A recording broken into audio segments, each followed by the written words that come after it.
Yes, I can. Oh, great. Great to have you here. This is the second time you're coming to the MyCoasia platform. Thank you Yes, very glad to be here. Thank you very much for accepting our invitation and agreeing to give this talk on your journey as a co-founder of GrowtheFunGuy, a mushroom-based business based in Kerala, India.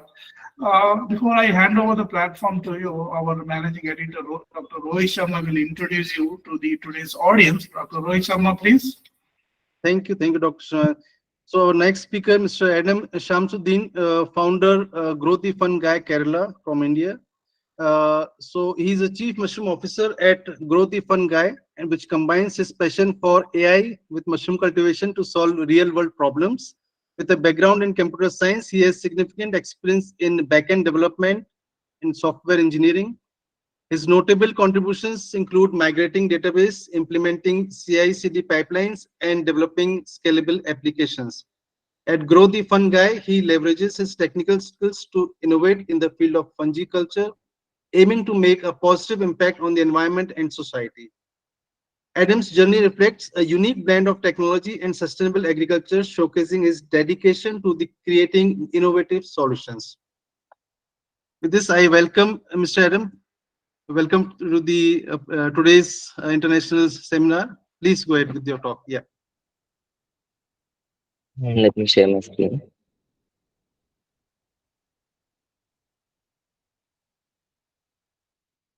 Can you see my screen? Yes. Yes, it's visible. Great. So I'm the founder of Grow the Fungi. My name is Adam. I'm from Kerala. Uh, so I think some of you might be familiar with the products of Grow the Fungi. So let me introduce myself. I'm Adam. I am software engineer by profession, and somehow ended up growing mushrooms. So I'll try to share my story.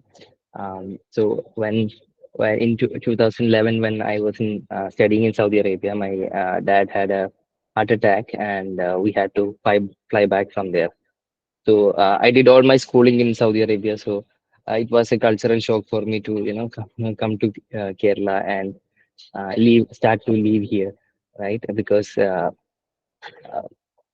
in the 10 years I had only visited India or Kerala once, so I had no no clue about Kerala, to be frank. Um, so my journey started there when my dad got sick, because he was a national judo coach for Asian Games, and he was doing yoga, he was doing meditation, he was doing some Reiki healings and everything. So still he got sick. His heart efficiency was just 30%. So I started thinking about it, because we used to buy the whole grain of wheat, and we used to take it to the flour mill, me and my dad together, to grind it, and or we use the pulverizers to get the best quality wheat powder, or um, to make the chapati, essentially. So why did it happen to him? That was my question. So I started researching about the different aspect of health, and while continuing my passion for computer science, um, fortunately I ended up working for um, big big pharma companies like Pfizer, Celgene, Novartis, 50 plus companies, through a company called as Sama Technologies, where mostly I was working as an AI engineer to accelerate clinical trials. Clinical trials is the process of making a new medicine and getting it to the market. So during that time period, I had access to all the data of different patients. So I was able to go through all these, patient histories and stuff. And I realized that, most of these diseases are preventable, right? And again, parallel, I was also researching about, how my father had these issues.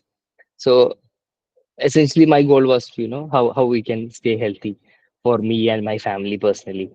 Uh, and uh, and one day I actually um, got to know about the different benefits of psilocybin mushrooms, and I really wanted to grow psilocybin mushroom and see the benefits of it, but it was a failure, to be frank.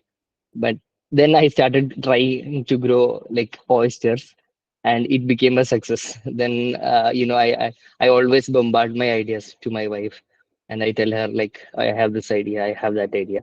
Um, but when I told her about the grow kit idea, Josh also was talking about his company, so he also makes the grow kits, right? So we somehow we all started parallelly.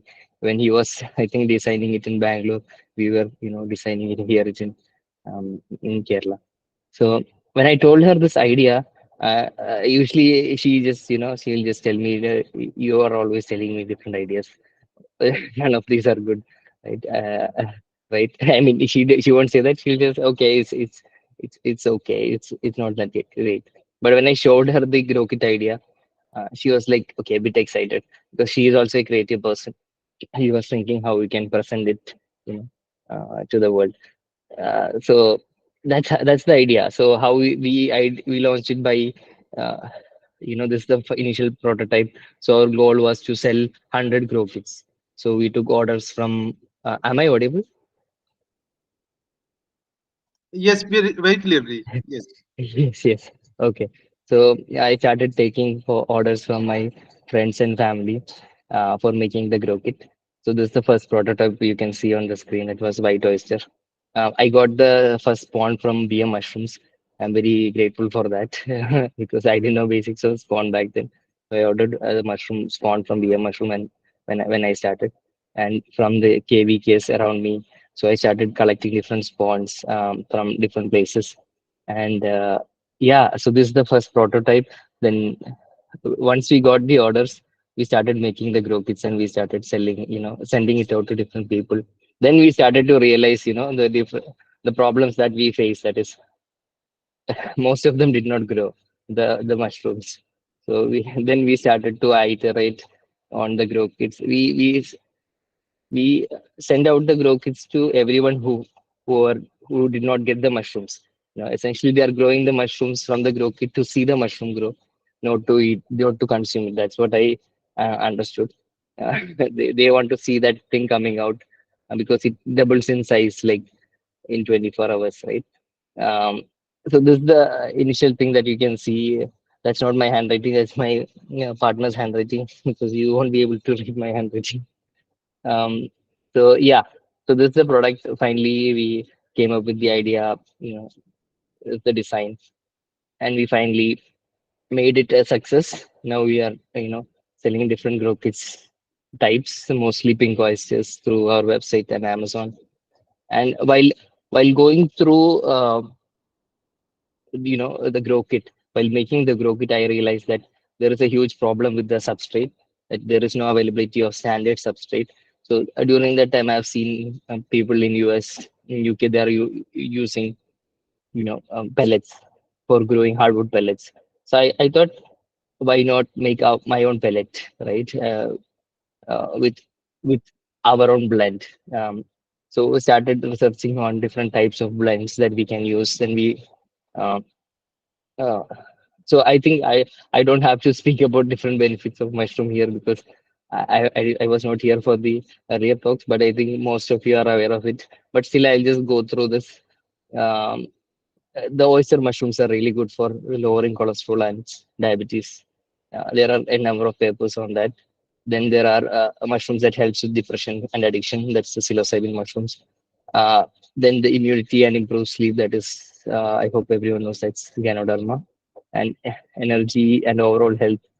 That's cordyceps. So different mushrooms itself, you know, has different even colors. So if you think about our the second chakra. So if you want to talk about chakras, then the second chakra is orange in color.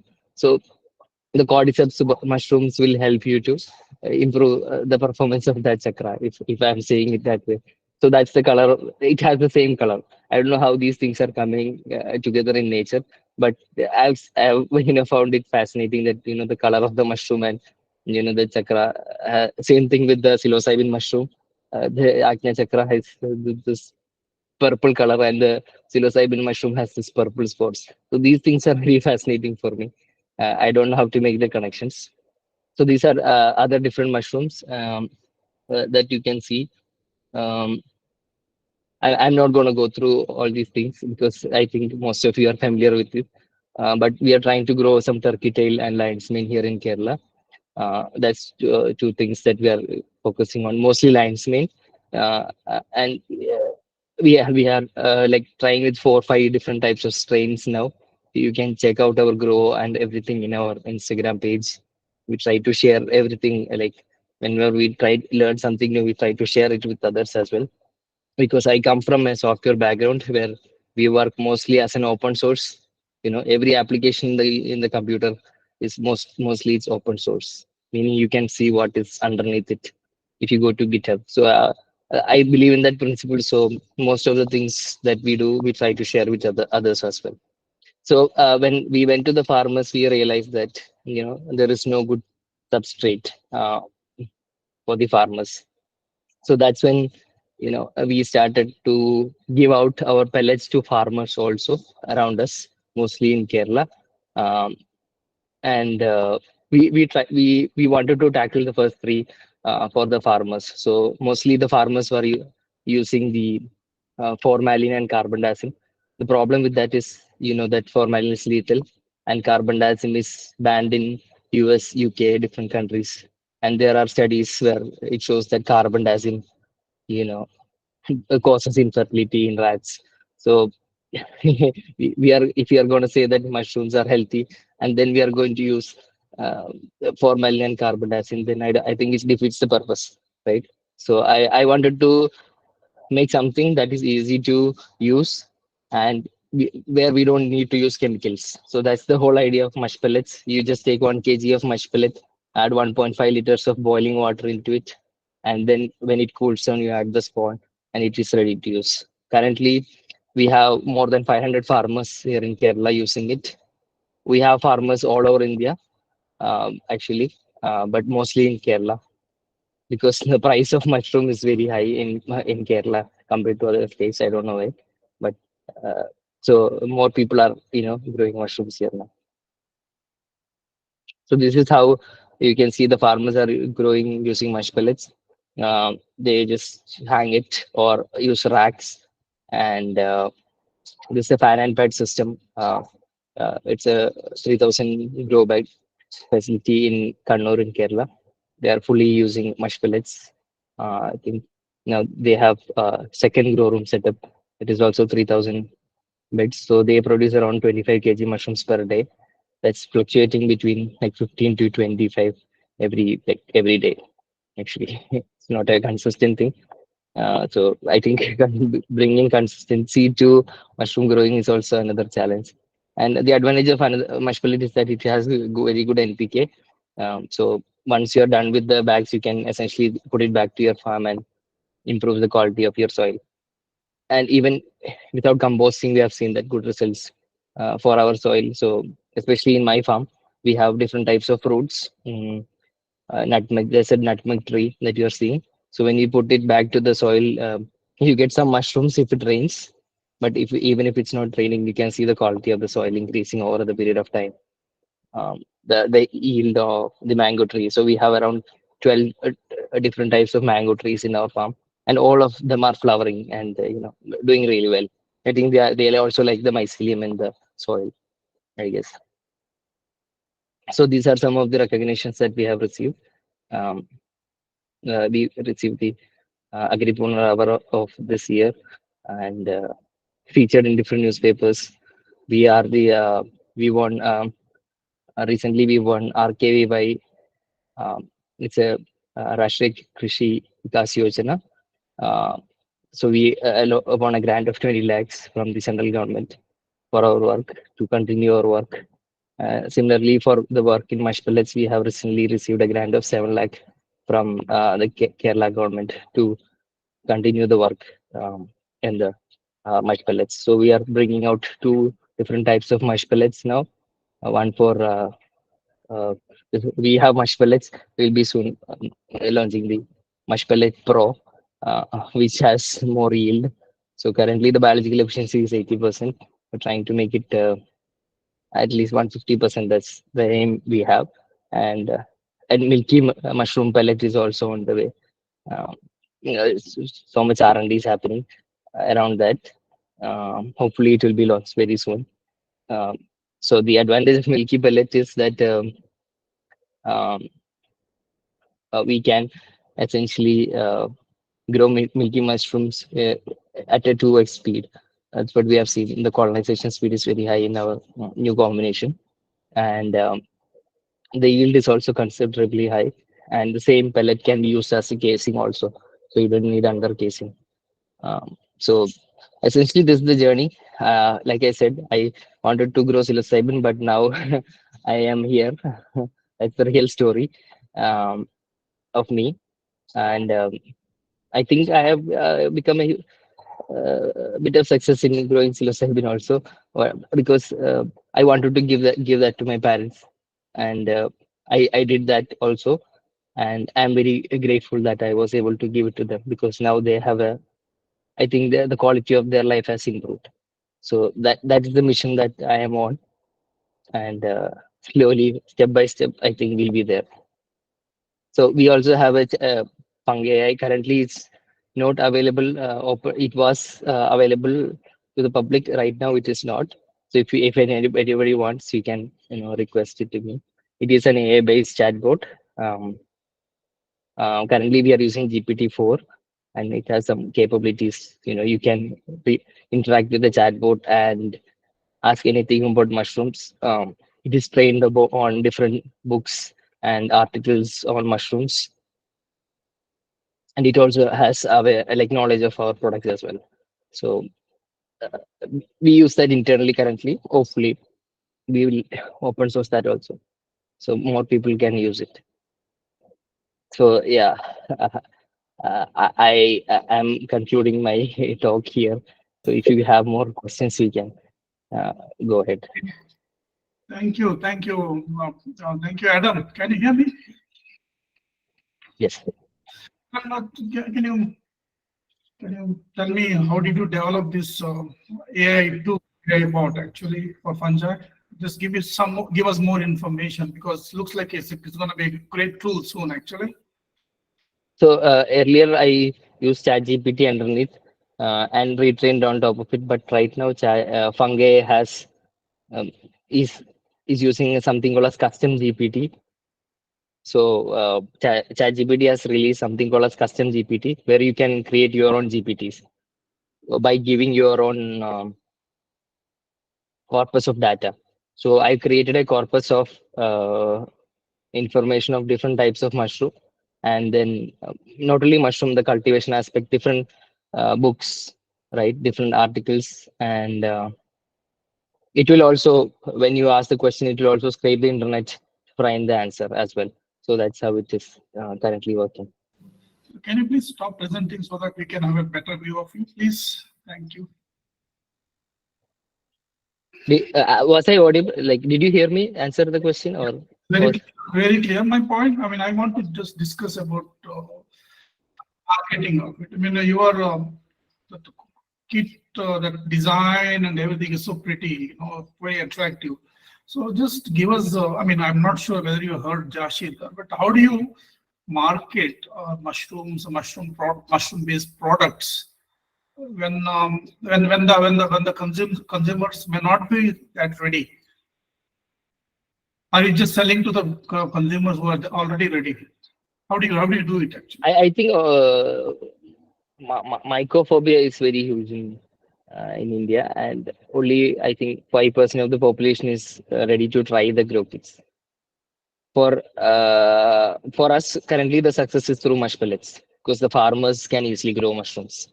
The grow kits, I wouldn't say it's a success, financial success, because everybody, if someone has an issue, right, with the grow kit, even if it's from there, and we'll have to replace the kit. That is our internal policy now. So until they have the mushroom coming out, we'll have to replace the kit. So from a business perspective, that is not a good thing. But I think that definitely helps the brand. I mean, similarly, I think growing button mushrooms in your plant, it's quite capital intensive. You need more money compared to other mushrooms. So can you really become rich by selling butter mushrooms? So currently, what we are doing with farmers is we give them a combo with the mush pellet and spawn for 2,000 rupees. So they'll get 25 kg mush pellets, the spawn, the cover, and the micropore tape, everything needed for them to grow. So they don't have to worry about the raw materials. So they take it and they do the steps. That is, take 1 kg pellet in the PP bag, pour 1.5 liters of water, keep it aside for 10 hours. Next day morning, they add the spawn, then put micropore tape. Keep it for 15 days. Then once it's ready, they move it to fruiting. Uh, Most of the people are starting in their spare bedroom, and once they are ready, they will think about scaling up. So we are giving them a possibility. So the grow kit is for, say, someone who is 3-year-old to 9-year-old can use the grow kit, right? Because it's just spray and grow. But if they want to go further, we give them a starter kit. In the starter kit, they have the mush pellet and the spawn. So they are going, a bit more into that level. So they can use the spawn and everything.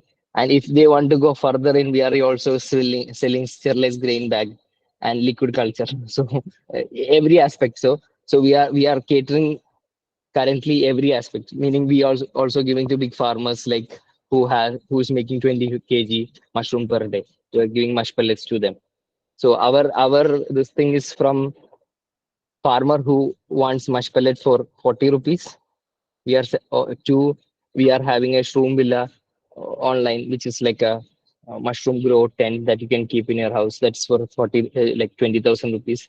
We also set up like huge grow rooms for oyster growing, which is for 5 lakh rupees. So the range is from 40 rupees to 5 lakh. Or the linesman grow rooms are bit more like 8 lakhs to 10 lakh range. So 40 to 10 lakhs. So I wouldn't say that we have cracked any of these sector fully, but there are opportunities, and we're trying to tap into the opportunities, to be frank.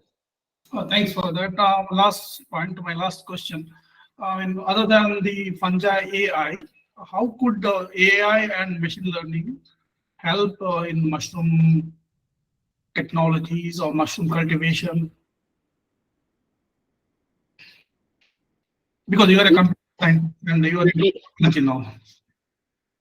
what I understand is that it can help in every aspect, from growing to marketing. That is the power of AI right now. So if you are using the AI correctly, if just uh, uh, go sign up in ChatGPT, then look into some prompt engineering videos on YouTube where you can make some good prompt to the AI. So the AI you should be able to communicate in a good way with the AI. That is prompt engineering. So if you can do that, then essentially it will help you to to find the right answer. For example, when I'm doing research for the new mush pellet for milky mushroom, I can ask the fungi to look into maybe 10 or 20 research papers and see what are the what what what are the mediums used for research in DMR or IHR, right? Or in India or in Malaysia. What are the things that they are using and what results it's providing. So they I can go and look into these papers and basically give you a gist of it, and then you can expand on top of it. So it will act as a second brain essentially for you. Yeah, thank you. I'm just tempted to ask you, what would be the subscription fee for your fungi AI, maybe after a year or two? I actually want to make it open. Did you want it open? Okay, but it Yeah, costs, yeah, right? yeah. So essentially, we should be able to bear the cost, meaning the company, and people should be able to use it freely. That's the open source principle. Great. Right. I'll let the audience ask. Chaitra, please ask. Yeah, thank you, sir. It was a presentation, and I would like to ask that how did you and your team set a market trend? Like all the farmers are very eagerly waiting to buy your grow kits, and how your team worked on these aspects. So farmers never bought any grow kits. So whenever they see the price, they will like, who would buy grow kits for such high price? That's what the farmers would say. The farmers are always looking into the mush pellets and the spawn combination. For 2,000 rupees, they'll get a yield of a minimum like 8,000 rupees. So that's the value that they are making here in Kerala, because here the selling price for oyster is from 400 to 500 rupees per kg, uh, the organic one. So since our produce, whenever someone is growing, it's fully organic. uh, like that also, helps. So did I answer that question? Yeah, yes, sir. And one more out of curious, I'm asking, what made you to keep the grow the fungi like that? Which thought made you to keep name it as that? Because I don't think mushroom should be like a very serious concern. So already we have mycophobia around mushrooms. So if I'm saying it's fungi, I think it can help people. I think it will help mushroom overall. Thinking mushroom as a fun person rather than a poisonous guy. Okay, thank you, sir. Dr. Mohan Kumar, please. Adam, so it is really a new avenue in the mushroom. Let me ask you a question which is regarding again mushroom neural network. So we have heard that even mushroom can solve the maze game, and also recently probably would have come across that the Tokyo subways and metros and all is based on the mushroom neural network. With this particular mushroom neural network and AI technology, can we able to predict the mushroom cultivation? Because initial days you have failed in the production of the mushroom. So can we come across some kind of strategy where we can solve the problem with regards to mushroom cultivation using AI technology and mushroom neural network? Yeah, I mean, you don't need the mushroom neural net for that. AI itself is capable of predicting the results if you have enough data. For example, if you have a sensor system in your grow room, where in which you're recording all the humidity, all the CO2, and suppose you have a camera that is taking the mushroom photos, then if you can train a model to identify that, okay, this mushroom is ready to be plucked, harvested, right? Because we as a person currently we know how to identify. Okay, so for example, if the oyster is the edges like pointing downwards, it's in good condition. So if as it's fanning up, that means it is getting over mature. So if as humans, right, we are actually recognizing patterns. So if we can teach the machine to recognize the same patterns, then it will be able to easily identify the same thing, right? So Uh, it's a matter of data. How much data do you have? So if, for example, if you have images of trichoderma and black fungus, and if you train a model to identify that. So in my last company, after working for pharma companies, I worked for a company uh, that worked with New York Power Authority. So what we were doing is we were sending out drones, and the drone will take photos of the electrical infrastructure, and we feed it into our system, and the system will identify where there is issues, where there is issue. For example, uh, some vegetation is growing on the electrical fence, or it can be that some, what would I call, um, the thing on top of the electrical thing, right? It's broken, for example, or if there is some sort of bird nest that needs to be removed. So all these things can be identified by the system. So I think that the same technology can be used in AI as well. I don't think we are leveraging it that much at this point. When you look at the cost benefit, it's not there yet. Instead, you can just keep a labor to do all these things. But I think down the line, all of these will be automated. can we able to predict what mushroom is thinking right now, something like that using AI? I mean, if we can crack that, then that would be great. We can also read other people's mind.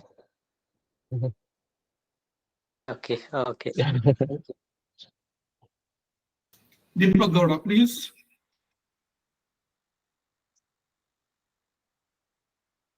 Okay, Deepak Gowda, please.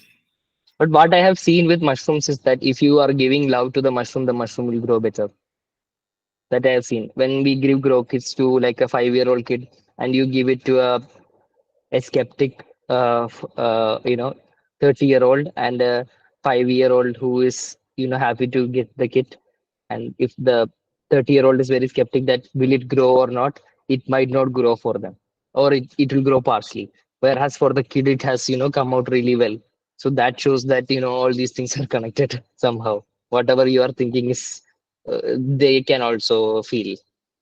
I mean, most of the farmers also say that when you go around, for example, if you talk to a banana farmer in Kerala, they'll say that if they go around the banana farm that more, they'll get more harvest. So same thing with mushrooms also. We are also seen that they like music. There are papers on that. They like different light. So definitely, I think we can also interact with them. But I don't know how we can communicate. But they are more intelligent than us, I guess. Some of them. Thank you, sir. Deepak Gowda, are you there? You have any question, Deepak?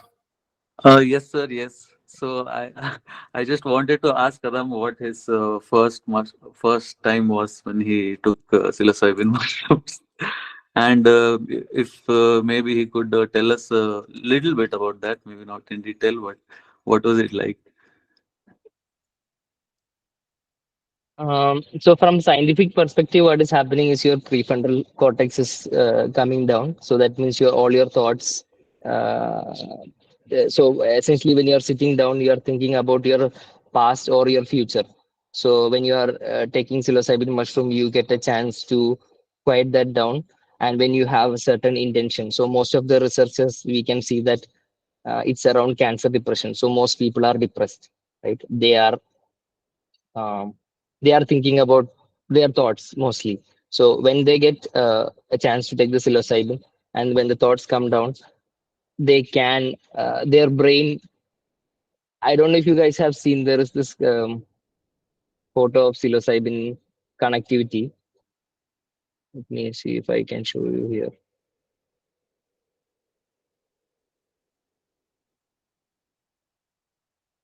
So what happens is this normal brain, and these are all the neurons, right? So when you take the psilocybin, there are more connections that is formed during that time when you consume it. So that new connections will help you get a new point of view on whatever problem you have. So there is this study where they gave mushroom to I think 100 academics. They came in with each of them came with one question in their mind, and they took the psilocybin, and all of them, I think 90% of them, got answers to it because their brain has the capability because they have more neurons, and when you on mushrooms, these your brain itself is communicating in a better way, and they are trying to solve that problem. So I think the most important thing while consuming mushrooms is the set, that is your mindset while consuming, and then the setting where you are. You should be like you should be in a safe uh, space. You should be uh, around someone to guide you. That would be good. And then you should have a good intention. uh, so my first experience, I think I didn't know what I was doing. I mean, I my first experience with psychedelic was not with psilocybin actually. But when I took psilocybin, I would say I, I had better idea because was already reading all the papers, and then I am in some Reddit where like rational psychonauts, so they are also um, uh, they are discussing about the benefits, and I was able to understand it better. So my whole idea was that um, this tool can be used to reduce suffering. That's the only thing. So if I can use that to reduce my suffering or my family's suffering or the friends or someone around me, then I should be using it. So that was the philosophy. Hopefully, it will be legal soon here in India as well. I mean, is it legal to consume psilocybin in India? I doubt it. I, To think- it I read to in grow, I read in newspapers that police caught some people in yeah. canal and blah blah blah. Yes. So I don't think it's a good idea to consume it here from India. You can go to Thailand, or I don't think if it's legal there also, but it's legal in Jamaica. It's legal now in Australia, Canada. These are the countries that has some protocols for psilocybin assisted therapy at the moment. I mean, do you have any data from our traditional knowledge about the consumption of psilocybin? I mean, psilocybin is present in India, right? So, do Yes. you have any traditional knowledge about it? At least in Kerala medicine system, I think the people around the Nilgiris has been consuming some of them, but we don't know who all of them were. I think Dr. Gino can answer that question better. yeah, Um, thank uh, you. but yeah, because it's naturally growing in that part, right? If you go to the Kodaikanal hill or the Munnar hills, it is naturally growing. So definitely someone, people in that area might be, they are aware of it for years now. Could you, could you please stop presenting so that we can see you better? Thank you. So, Okay, great. Prathamesh, can you ask your question, please? Hello, sir. It was very insightful, it was interesting session. Sir, I want to ask you're talking about mush pellets.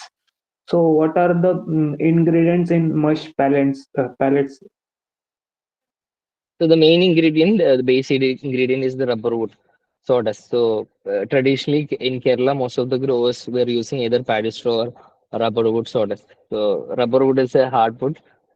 Furniture wise, it's softwood, but it's a hardwood tree and it is fast decomposing. Uh, and mushrooms love it. We tried to grow oysters, shiitake, turkey tail, Ganoderma, and all wood loving species on it, and they are loving it. And one of the reason for choosing is it is because we have a rubber plantation in Kerala for producing latex, so it is readily available. And to standardize the process, and it is renewable also, because you don't have to go and cut another tree, because they are already cutting it and planting it for the rubber latex, right?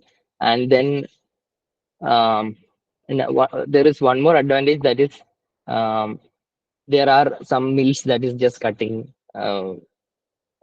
this rubber wood and making furniture out of it. So we wanted to get that medium as, and for, so when you go for other trees, it is always a mixture of other trees as well. So you can't standardize. So if you're thinking about large scale cultivation, that's why that's the reason. Does that answer? Sir, are you trying with any other agro waste material for making mush or pellets? Sorry. Yes, there are not just rubber. We have used some other nutritional sources. That one, if you are definitely keen on it, you can ping me. I'll share the details. But there are some researches also happening. For example, there is water hyacinth, something like that, that usually grows in the water. So there are some research happening here in Kerala. If we can use that for growing mushrooms.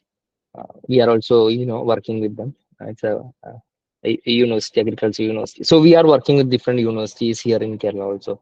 So that way we can work with the academics and bring that research into the masses. Otherwise, most of this research is just happening in papers.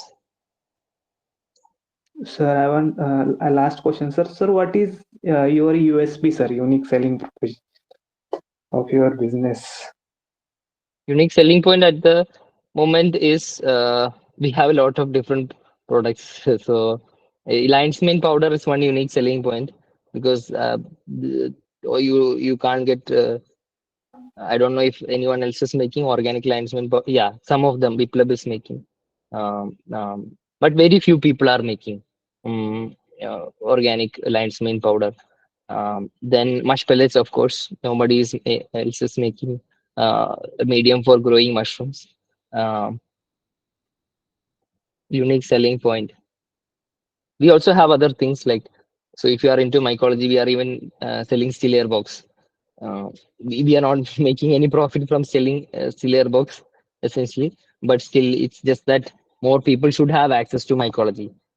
Uh, yeah, that's the whole point. Great, sir. Great. Thank you, sir. Thank you. Nobi. Hi, sir. Yes, please ask your question.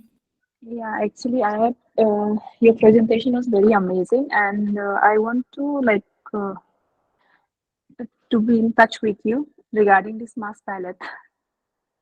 It looks Or like you can very check our, interesting. there is a blog on our website on how to use mush pellets, what is the advantage of mush pellets. I've written a blog on it. So just go to growthefunguy.com and check the blog section. There is just only one blog, but that's on mush pellets. So just check it out. If you Okay, don't find it, just message me on Instagram. GrowtheFunGuy. okay. Thank you, sir. Biplav, please ask your question. Hey Adam, Hi, Viplav. thanks for the presentation. I just wanted to share. Want you to share some facts about Lion's Mane and how are you marketing and what's the results it's been till now. So we recently gave lion's mane to a dementia patient who was having dementia.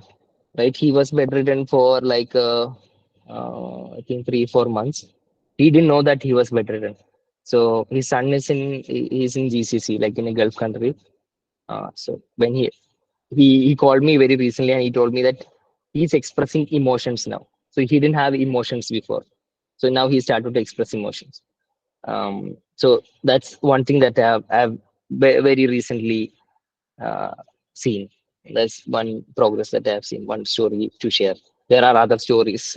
Like, for example, there was a lady who's 25-year-old. She said she was having um ADHD and she's having improvements. So all these are anecdotal. Like we don't have any clinical trials or proof, but there are some people coming and saying that it is working for them.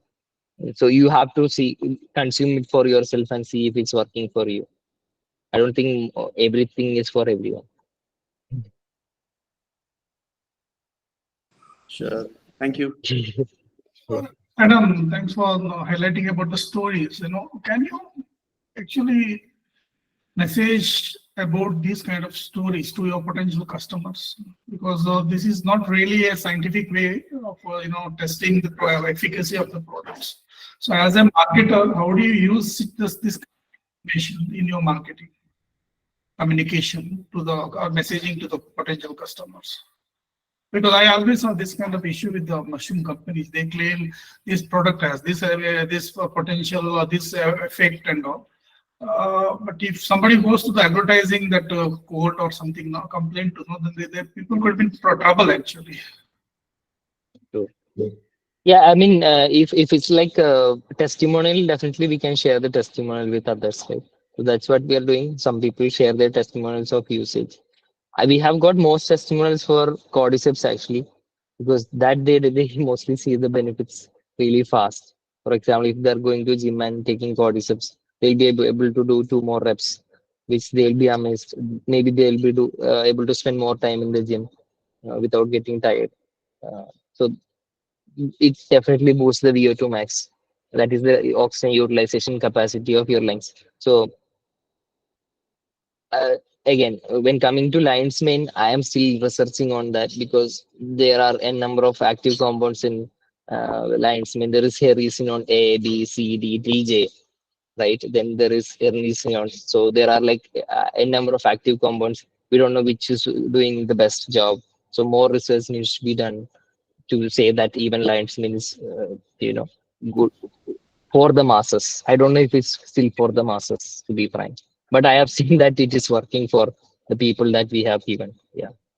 because you have got experience of working for pharma industry, so you know it, how Yes, to work in pharma industry. It is not that you can claim something unless and until there is yes, some credible evidence. Yeah. exactly. Thank you for that. And Dr. Manjusha, please. Yeah, hi, Adam. Good evening. My question is like you were talking about how a 5-year-old would react to your kit and maybe a skeptical person. So, like now with COVID, a lot of pet shops have come up and things like that have come up, like small aquariums that are good for household and children. So, have you tried out such a route to market your product where it has of course when like just like having a small nursery or a garden at home has a positive effect, growing mushrooms especially maybe among children would be I mean, have you tried that route like a pet, whether such Yes. a marketing We are strategy? working with like some schools.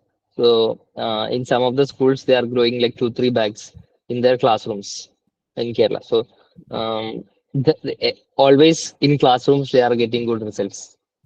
Okay. I think maybe because uh, they are genuine kids. Okay. They are expecting it to grow. Their expectation will give them the result.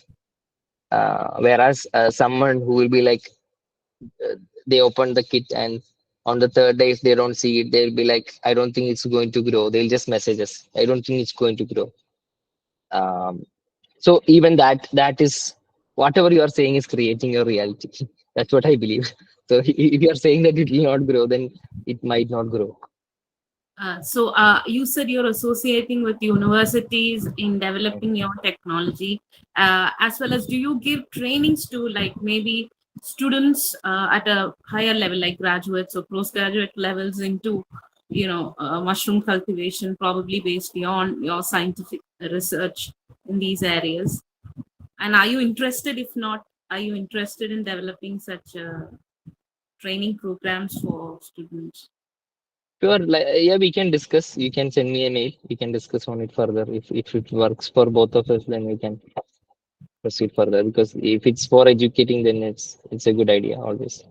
More people will be aware of all these things. No, thank you so much, Anand. Thank you.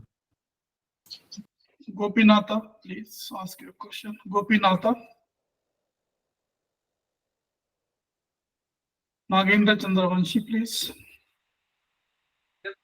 Very good evening, sir. Very nice session, sir. Actually, my answer already get it from my previous queries.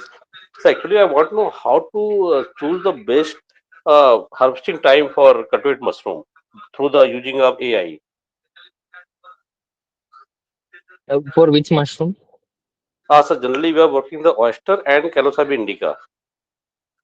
We are, Psilocybin indica. yeah.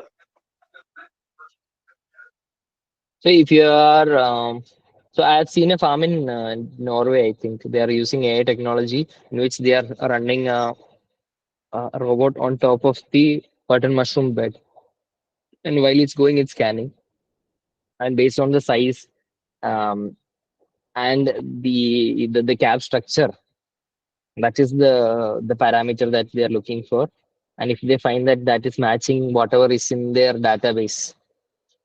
That's not how AI works, but they are trying to match whatever is there in the database. Say if you have like 100 photos of your ready to harvest mushroom, and if you have 100 photos of the first day of pinning, right? You can tell the AI that okay, this is the best stage to harvest, and this is not the right stage to harvest. So you are giving them enough data to understand that you have to consider AI as a toddler, that it doesn't know anything. So you have to tell them this is this by giving them data.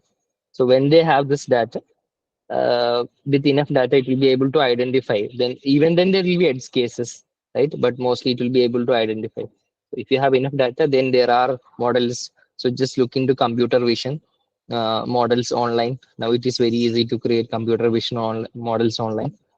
You just have to upload these kind of photos as different folders. For example, mushroom pins. Then it can be first day of mushroom. First day of the mushroom. Then it can be the second day, or if you are harvesting on the which day do you usually harvest on? the mushroom after pinning. Okay, thank you, sir. So can we use, we can interpret image analysis software that is open access. So generally we are using open access software like RGB's analysis software. So that is maybe I think good way. Yeah, I mean RGB, you can use applications by there is application by Google. Just look into Google image recognition, or yeah. you can look into Amazon image recognition, which has their own UI. So you can just upload these images, and then you can give another image and see if it is working. You take a new photo from the grow room and see what it is predicting. Is it predicting it as ready to harvest, or is it predicting it as the first day of harvest, first day of the mushroom, or is it predicting as um, the pinning stage? So then you, based on that, you with the test data, you will be able to identify your AI model is working in the right way or not. Okay, okay, okay. Thank you very much, sir. Thank you. Am I saying it in a complicated way, or like is it very able to understand? Oh, you're No, no, fine. no, no. Okay, fine, sir. Fine, sir. Thank you, sir. Thank you. Gopinath, are you there? Hello, sir. Good evening. Yes. I got it. Yes. Sir, is it audible? Yes. Sir, I have a question. Like, I'm in completely temperate region. So, if I want to go for a mushroom culture, like, what are the measurement I have to take? So, right now I'm in Kolar. So, this area it is very temperate region. What's the So, how temperature? can I maintain a mushroom culture? So, almost it will be 34 to 35. It will be there, sir. You want to maintain the PDA culture or spawn? I didn't Mushroom get your culture, I want, sir. Mushroom culture, I want, sir. in PDA. Yes, PDA, sir. you want to Yes, maintain sir. it. Yes, sir. You can refrigerate it. Sir, like what is the maximum room height temperature and the minimum temperature? So if I want to If maintain, you are what is the saying you have maximum height of the room? so I think I didn't see get your question. Are you talking about the PDA culture or growing mushroom? Growing mushroom, sir. Okay, so if you want to grow mushroom at 34, you can grow Okay, sir. Calocybe indica. The person who was talking earlier, you can connect with him. Okay, sir. I guess he's already growing Psilocybin indica. So 34 degrees is good temperature for growing Psilocybin indica. Or you can look into macrocybe also. Macrocybe cresa is Okay. also a good option because it has a better taste than Psilocybin indica. Or you can grow Okay. reishi. Some of the reishi Mm. varieties can grow at 34. Sure, sir. Thank you, sir. Yeah. Anush Prem. Yes. Hello, Adam. Thanks for the presentation before. So I actually have a smaller doubt. So the main thing is like when I'm growing a certain species in the PDA, I'm actually getting bacterial contamination. So how to avoid a bacterial contamination? If you have bacterial contam, that means the wherever you're doing is it's a contaminated place. So you need to have a first of all safety measure is required. Laminar flow hood. You have to see if you're Govind, can you mute yourself? Govinda,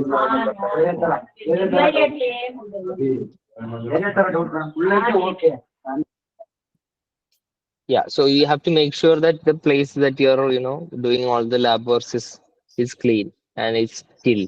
If you're doing in a still airbox, it should be still. If you're doing it in a flow hood, it should be a laminar uh, airflow. And still you're getting, and if you want to avoid some tips is that you can add gentamicin into your PDA and then, isolate from that if you're always getting that issue. Or you can try hydrogen peroxide also before, like using your petri plate, you can add some hydrogen peroxide into it. So, and Like while then making the the culture PDA or like before pouring the PDA into plates here? before pouring. Like Okay. so, even after pouring, if you are using hydrogen peroxide, you can do it after pouring. After it's dried, you can. This I don't recommend it in in like a Because good level I lab, but actually tried, sorry to interrupt. So I actually tried pouring, I made my own PDA, and then I used a laminar flow hood, and then I pour the PDA. So during like 10 plates, when I pour it, like around 3 plates, it's getting bacterial contamination, and other plates are getting like normal. So I want to yeah, minimize the. yeah, doing plates, I mean, you can move towards test tubes. You can get plastic PP test tubes, which has the mouth is smaller, so the you Mhm. can eliminate the contamination chances. That's much more easier Okay, okay, when you're starting, because plates it's the chances of contamination is high. okay. Thank you. Risha Payment. Yes, so I wanted your personal opinion. Now you were talking about mushrooms. I know for a fact that psilocybin has been used to treat a major depressive disorder. So, according to you, do you think now many research papers state that one-time single use works for it, but now some of them are also saying that a small amount every day. Now, according to you, if a person goes ahead and take it every day, wouldn't there be any toxicity concern with to gastrointestinal disturbances and stuff? So, according to you, what should be done? And regulation aspect also in India, what are the problems that we are facing according to when it comes to such psychedelics? I think there should be a therapy center in all the major cities where if people want to go there and do it, they should be able to do it, and the government should regulate it. That's the best way to go forward. Because we are seeing that there is benefit for it. So if it is done in a right way with the right guidance, then they'll definitely get the benefits out of it. So I think it has to be regulated, uh, and it should be available for everyone, not just Ye- Yes, sir. very So how useful. ayahuasca But again, when ceremonies you are regulated that way? I don't know how it's regulated, but how we can look into other countries where they're doing it. For example, if it's legal now in Colorado, US, and it is accessible in Australia and Canada. So in Canada and Colorado, there are centers where you can go in and you can get access. For example, in Canada, you can get licensed by either by enrolling it into a clinical trials, or they will give you a special permit if you are a war veteran. They'll give you a special permit because you have PTSD or something. You need access to it faster, so you can get that without going through a lot of trouble. So similarly in India, I think it's possible much more easily because we have Ayush and everything. It's not just FDA like in US. So I Yes, don't sir. know how what is the Understood. you guys everyone can think about it and tell me like I don't know how it can be done, but if everyone, I think other people will have better idea about it than me Yeah, on because a lot regulation of because legalization that's not movements are my going background. on currently. Yes, yeah. Thank you, sir. Great session. Jashid, please. Yeah, I just want to step in and say this. Like, you don't have to add them again. A really nice presentation, man. Loved it. And coming to legalization of psilocybin, you have actually in Bangalore clinics where you can get ketamine infusions, and this is very much legal. And for people who have treatment-resistant depression, suicidal ideation, very intense cases which are not responding to any medication, in places like Nimhans, and there are other private clinics also which offer ketamine infusions right now. So for very serious cases right now, if you want to approach psychedelic medicine, it is very much available in India. Yes, thanks, Yash. Yeah. The last question from Dr. Chandan, if you're around. Hello, good evening. Actually, my question is, sir, can we go for hybridizations of the mushrooms, like two variety of the mushroom can be hybridized, or that can be Can we? hybridized? Can we hybridize two mushroom variety?